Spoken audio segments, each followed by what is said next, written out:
ईश्वर को प्रणाम और बहुत बहुत धन्यवाद। आज का हमारा विषय है कि जिंदगी के अनुभवों से गुजरकर अपनी आत्मा का विकास कैसे किया जाए। दोस्तों, जिंदगी का नाम ही है खट्टे मीठे अनुभवों से होकर गुजरना। जिंदगी में दुख और सुख तो आते जाते रहते हैं, लेकिन उनको सहज तरीके से अपने जीवन के साथ उतार लेना या उनके साथ सहज रूप से अपने जीवन को व्यतीत करना, इसका तरीका बहुत कम लोगों को आता है। जब कभी हमारी ज़िंदगी में सुख आता है तो हम बहुत प्रसन्न हो जाते हैं, किंतु ज़िंदगी में एक छोटा सा भी दुख आने पर हम इतना व्यथित हो जाते हैं कि धैर्य ही हमारा टूटने लगता है और हम अपने लिए बद से बदतर होने की कल्पना करने लगते हैं। जबकि अगर थोड़ा ही हम कोशिश करें कि हाँ, ये दुख हमारी ज़िंदगी में जैसे सुख नहीं टिकता वैसे दुख भी नहीं टिकेगा, तो यह दुख कुछ क्षण के लिए ही है, फिर यह बीत जाएगा। लेकिन ऐसा होता नहीं है। हम अपने लिए कुछ भी अच्छा नहीं सोच पाते हैं जब दुख का समय आता है, और हम उसी दुख में डूबने लगते हैं और अपने लिए बद से बदतर होने की कल्पना करके दुखी होने लगते हैं।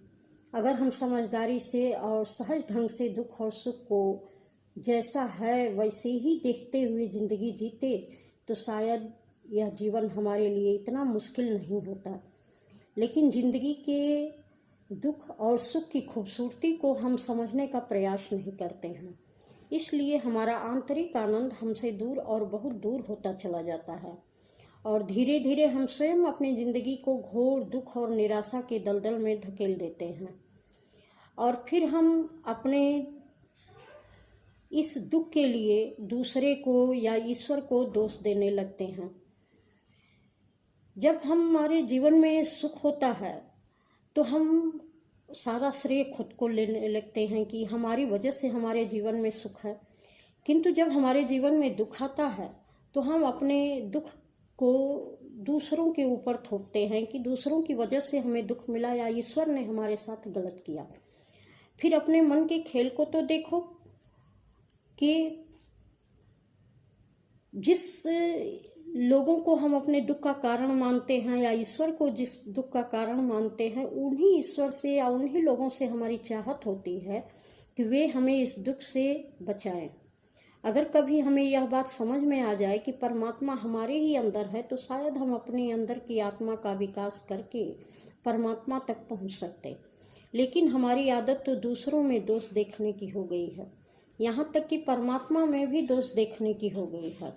तो हम अपने अंदर की आत्मा को कैसे पहचानें? बिना दोष मुक्त हुए तो आप अपने अंदर भी प्रवेश नहीं कर सकते। परमात्मा के मन में या दूसरे के मन में प्रवेश करना आपके लिए कैसे संभव है?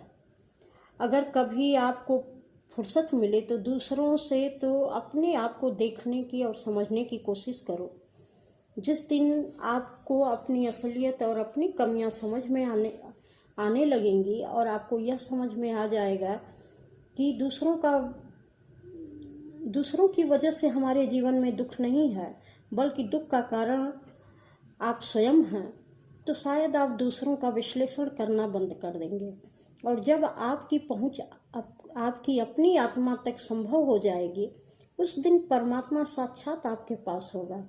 फिर कोई भी चीज़ आपके लिए असंभव नहीं रहेगी। पूजा पाठ, पंडित माला, इसको धर्म समझकर अपनाने की ज़रूरत नहीं।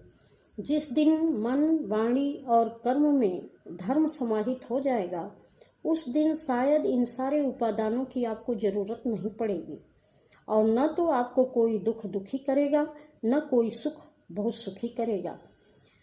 स्वयं को जानने की चेष्टा ही आपको सभी प्रकार के धर्मों से ऊपर लेकर जाएगी और इंसानियत और मानवता और प्रेम ही आपका सच्चा धर्म होगा।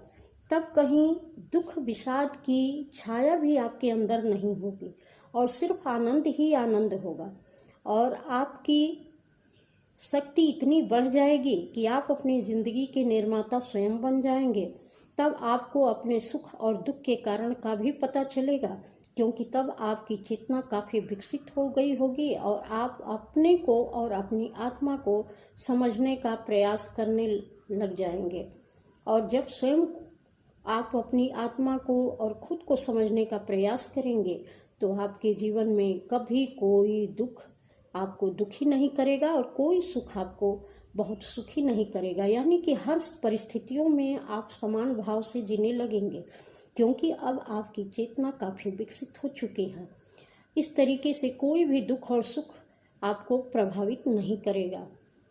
अगर आपको यह वीडियो कुछ आपकी मदद कर रही हो तो इसके लिए आपका बहुत बहुत धन्यवाद। हमारे साथ बने रहने के लिए भी थैंक यू।